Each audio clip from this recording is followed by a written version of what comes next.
পুনৰ ৰঙিয়া নগৰৰ মাজমজিয়াৰ পৰা চাৰিচকীয়া বাহন চুৰি। এবাৰ ৰঙিয়াৰ ২ নং বৈদ্যুতিক উপ সংমণ্ডলৰ প্ৰবন্ধকৰ কাৰ্যালয়ৰ সমীপৰ পৰা মালবাহী বলেৰো বাহন চুৰি। মাজনিশা এনটি ৰোডস্থিত কংক্ৰিট উদ্যোগ এটাৰ পৰা AS25CC 2973 নম্বৰৰ মালবাহী বলেৰো বাহনখন দুৰ্বৃত্তই হাইজেক কৰে। ৰাতিপুৱা কংক্ৰিট উদ্যোগটোৰ স্বত্বাধিকাৰী তথা বাহনখনৰ স্বত্বাধিকাৰীয়ে বাহনখন নেদেখি বলেৰো বাহনখন চুৰি হোৱা বুলি নিশ্চিত হয়। ইফালে ওচৰৰ ব্যৱসায়িক প্ৰতিষ্ঠানসমূহৰ CCTVত তন্নকৈ পৰীক্ষা কৰি মাজনিশা ২:৩০ বজাত দুৰ্বৃত্তই চুৰি কৰি নিয়া বুলি নিশ্চিত হয় বাহনখনৰ গৰাকী।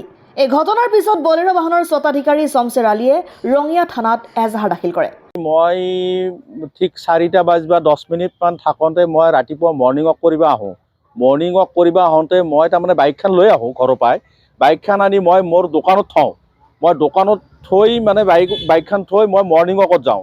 কিন্তু মই বাইকখন মই দোকানত সোমাওঁতে মই দেখিলোঁ মোৰ দোকানৰ যিখন সন্মুখৰ জাপ আছে, জাপখন তালাৰ চিকল টিকল ছিঙি তালা চালা ভাঙি মোৰ জাপখন পৰি আছে।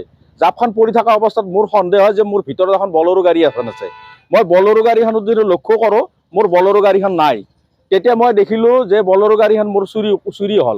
গাড়ীখন নোহোৱা অৱস্থাত মই তাৰপিছত ৰাতিপুৱা আকৌ কি কৰিলোঁ, তাৰমানে মই থানাত গ'লোঁ। থানাত যাই মই OC ছাৰক লগ কৰিলোঁ।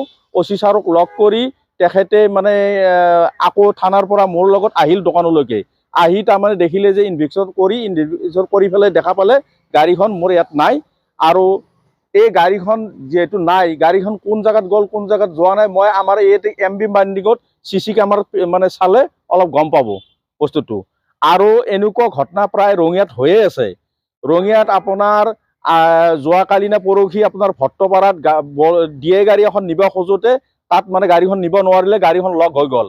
আজি কেইদিনমান আগতে আমি কৃষ্ণ ভাণ্ডাৰতো শুনিছোঁ যে কৃষ্ণ ভাণ্ডাৰৰ পৰাও তাৰমানে মালে এটি তাৰমানে বলেৰো পিকআপ ভেন এখন তাৰ পৰাও নোহোৱা হৈছে। গতিকে ৰঙিয়াত এনেকুৱা প্ৰায়বোৰ ঘটনা হৈ আছে। গতিকে মই আমাৰ ৰঙিয়া আৰক্ষী থানাৰ ওচৰত বিশেষ এটা অনুৰোধ, মোৰ যে এই বলেৰো গাড়ীখন যে মোৰ নহা হ'ল, ৰাতিপুৱাৰ কিমান বজাত নিছে নেনিছে তেখেতসকলে তাৰমানে CC কেমেৰা ফুটেজ চালে গম পাব। গতিকে মই প্ৰশাসনৰ এই ৰঙিয়া প্ৰশাসনৰ OC ছাৰৰ ওচৰত মোৰ বিশেষ এটা অনুৰোধ, মোৰ যে গাড়ীখন যাতে মানে ইনভেষ্টিগেশ্যন কৰি পেলাই মোৰ গাড়ীখন যাতে ধৰাই দিয়ে। গাড়ীখনৰ নম্বৰ হ'ল AS25CC 2973 বগা কালাৰৰ বলেৰো গাড়ী। মোৰ নাম মহম্মদ শমছেৰ আলী। মোৰ কংক্ৰিট উদ্যোগ।